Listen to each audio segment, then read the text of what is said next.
Pelanggaran syariah yang dimaksud di sini apa ya, Pak? Bisa Bapak terangkan gitu ya kepada kawan-kawan?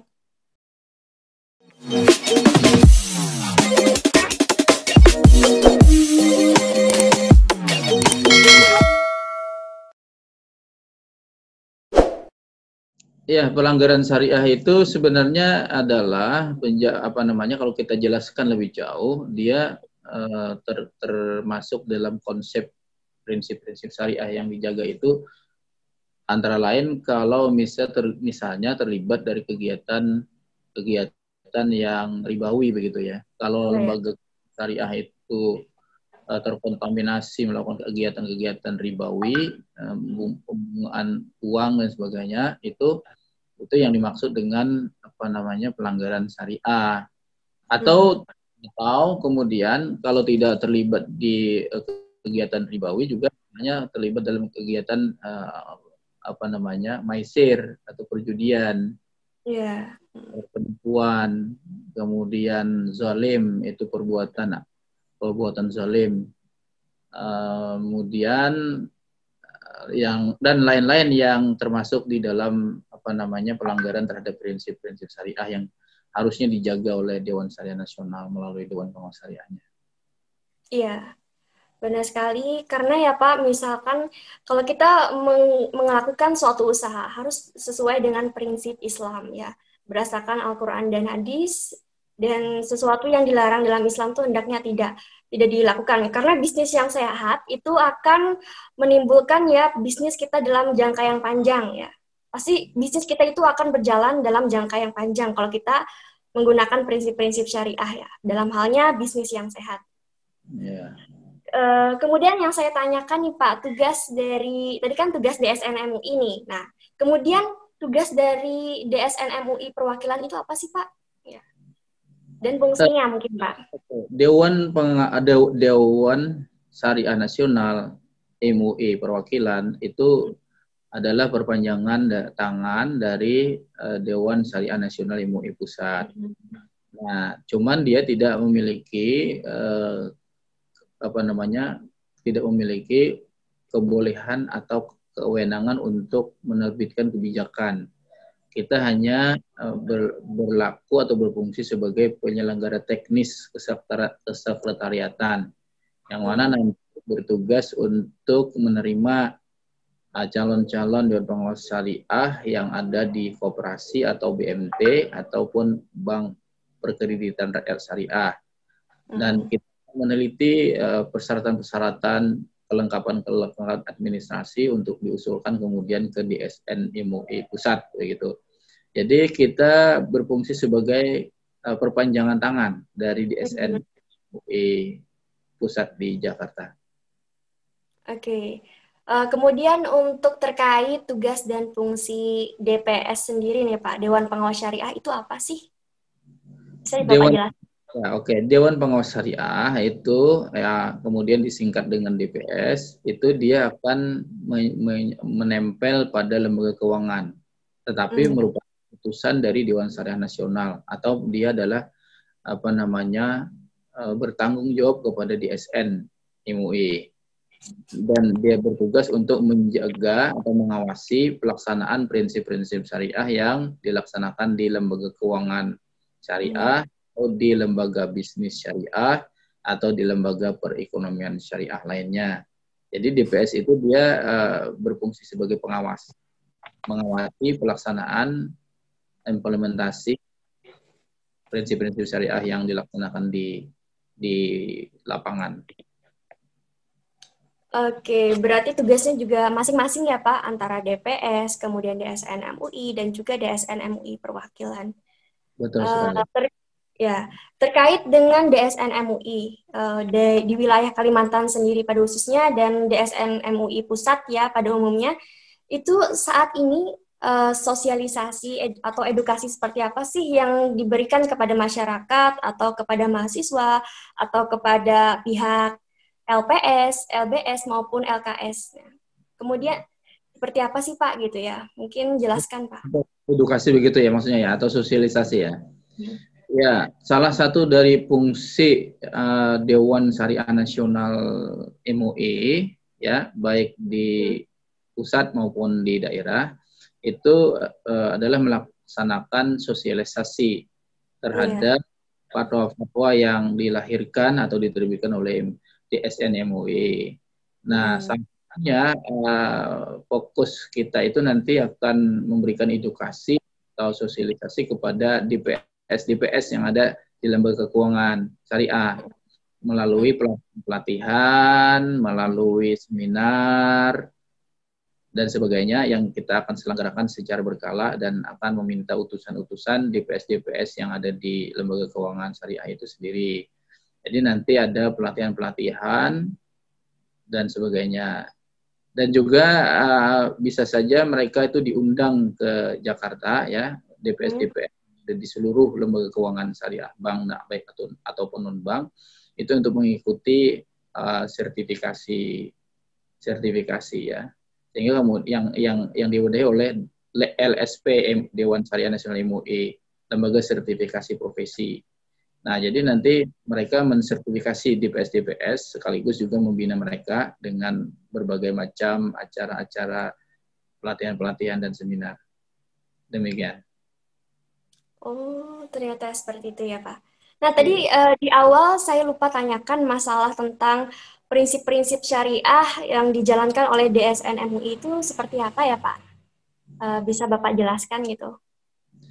Oke, prinsip syariah itu yang dimaksudkan di dalam konteks perbincangan kita hari ini yang sebagai tujuan syariah nasional itu dijaga pelaksanaannya itu antara lain tadi sudah saya singgung sedikit, yaitu menjaga aktivitas lembaga keuangan itu agar terhindar dari apa yang disebut dengan unsur riba. Riba itu kan istilahnya kalau di kita itu membungakan uang lah gitu ya istilahnya itu. Ya meminjam uang kemudian dikenakan kelebihannya itu ya sebagai bunga yang sudah difatwakan oleh Majelis Ulama Indonesia itu sendiri bahwa sebab bunga itu adalah haram. Juga terdapat sebagai dalil yang menunjukkan keharaman tentang riba. Jadi prinsip pertama yang dijaga itulah terbebas dari riba. Kemudian juga selain itu ada prinsip lain juga yang disebut prinsip syariah itu adalah prinsip terbebas dari gharar. Gharar itu adalah suatu aktivitas yang tidak dibolehkan di dalam muamalah Islam, yaitu ketidakjelasan yang menimbulkan kepada unsur yang disebut akhirnya bisa menimbulkan praktik penipuan ya di dalam bisnis. Kemudian juga selain itu maisir juga bagian dari prinsip syariah ya tidak yang harus dihilangkan ya dari kegiatan perekonomian Islam. Maisir itu sejenis perjudian begitu ya. Jadi tidak boleh ada bersifat gambling atau perjudian di dalam perekonomian Islam. Kemudian haram itu secara zat gitu ya. Haram itu zatnya misalnya kita dalam konteks perekonomian Islam di Indonesia ini terlibat dalam komoditas-komoditas atau objek-objek transaksi yang memang zatnya itu haram. Seperti misalnya kita yang jelas haram itu babi dan sebagainya ya. Minuman keras dan sebagainya. Jadi kalau sebuah hotel itu menyiapkan adanya minuman keras, layanan minuman keras, daging babi dan sebagainya itu nggak boleh. Itu yang dimaksud dengan prinsip syariah. Kemudian zalim itu adalah perbuatan. Jadi merujuk kepada perbuatan. Kalau tadi haram itu merujuk kepada zatnya. Jadi memang dari sananya nggak boleh zatnya itu ya. Kalau zalim tadi itu perlakuannya atau tindakan-tindakan yang berbuat termasuk zalim. Nah, misalnya keuntungan bank itu 99%. Nah, nasabah dapat 1%. Itu namanya zalim. Artinya tidak seimbang. Nah, tidak adil gitu ya. Tidak adil. Jadi ketidakadilan di dalam ekonomi itu namanya zalim.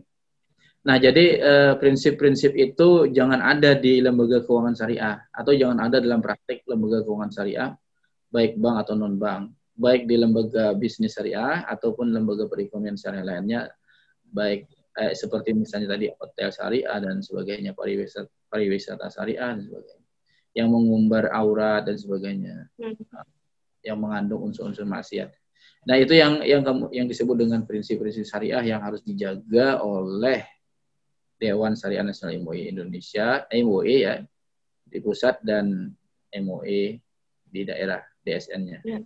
Hmm. Dan BPS Ber- sebagai Berarti penyelenggara. itu untuk prosesnya itu kan sangat panjang ya Pak. Proses dari misalkan ada pihak baik itu non bank atau bank ya, atau pihak lembaga keuangan syariah atau perekonomian syariah untuk mendaftarkan kepada pihak DSN MUI perwakilan itu tuh mereka gimana sih Pak prosesnya sampai mereka mendapatkan sertifikasi? Mungkin secara singkat aja nih Pak. Ya siapa tahu ya dari penonton Wina TV nantinya ingin gitu ya mendaftarkan produknya, yang mana produknya itu ada label halal dari MUI atau mensertifikasi hotel syariahnya gitu ya. Ataupun mungkin pariwisata syariah apa yang sudah Bapak katakan tadi. Gimana tuh Pak prosesnya? Oke, baik. Jadi di situ sebenarnya sertifikasi tentang apa yang dimaksud dalam perbincangan kita pada hari ini itu ada dua macam ya.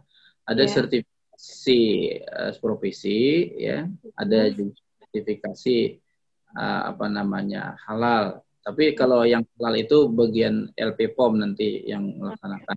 Kalau kita terkait dengan apa namanya sertifikasi profesi, misalnya kalau ingin menjadi Dewan Pengawas Syariah di lembaga keuangan syariah itu harus melalui sertifikasi DPS.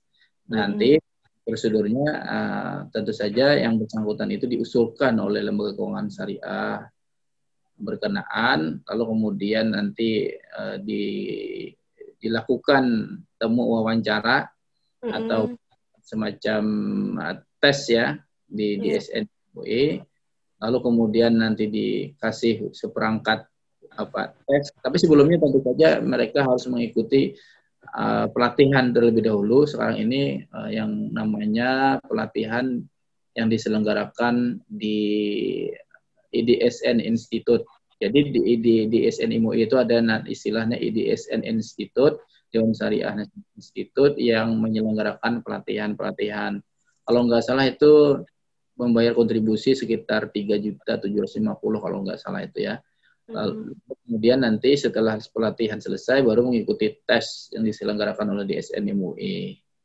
Ketika mereka lulus, ya, baru nanti bisa direkomendasi untuk menjadi DPS. Itu yang disebut dengan sertifikasi profesi. Demikian. Ternyata banyak jalannya ya Pak, dari awal sampai akhir itu sampai mendapatkan sertifikasi itu banyak sekali prosesnya. Dari pendaftaran kemudian sampai mengikuti training ya, Ya, termasuk juga ya. Nah, kemudian mungkin kita sudah pada akhir perbincangan hari ini. Saya minta last statement deh dari Bapak dari perbincangan kita hari ini. Apa yang mungkin yang kita dapatkan ya?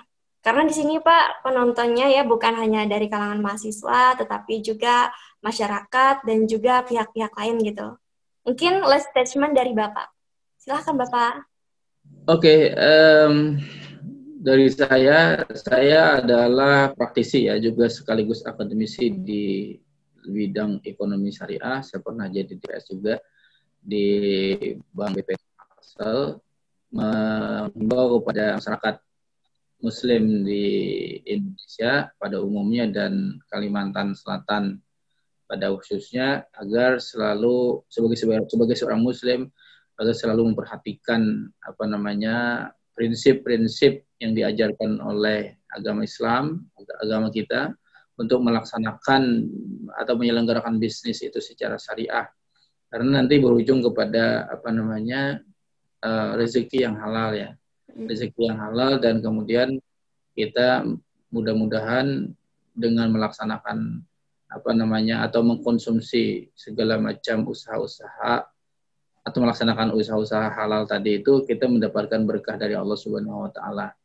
Dan untuk itu mengimbau juga para pemirsa Wina TV ini selalu mengikuti apa namanya siaran-siaran dari Wina TV, karena Wina TV yang ada di UIN Azhari ini khususnya Fakultas Ekonomi dan Bisnis Islam itu menyelenggarakan berbagai macam acara yang seperti ini terkait dengan konten ekonomi syariah.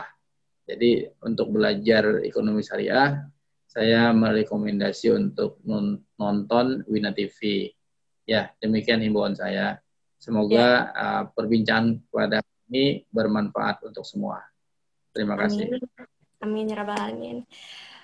Baik teman-teman, kita ini sudah selesai melakukan perbincangan dengan Bapak, dan saya juga mengucapkan banyak terima kasih kepada Bapak Muhaimin ya sudah bersedia untuk menjadi narasumber Wina TV pada kali ini. Semoga aja perbincangan kita kali ini ya dengan last statement dari Bapak yang panjang lebar tadi ya menutup perbincangan kita hari ini. Terima kasih buat teman-teman semua. Jangan lupa patuhi protokol kesehatan ya. Gunakan masker, gunakan hand sanitizer, dan jaga jaraknya. Selalu ingatkan itu. Dan juga terima kasih buat teman-teman untuk menyaksikan episode kali ini. Jangan lupa saksikan lagi episode-episode Jais selanjutnya. Dan jangan lupa like, komen, dan juga subscribe dan share. Dan jangan lupa nyalakan lonceng notifikasinya biar teman-teman bisa melihat video-video Jais selanjutnya. Saya Muslifa selaku presenter Wina TV. Mohon undur diri. Terima kasih. Wassalamualaikum warahmatullahi wabarakatuh. Waalaikumsalam warahmatullahi wabarakatuh.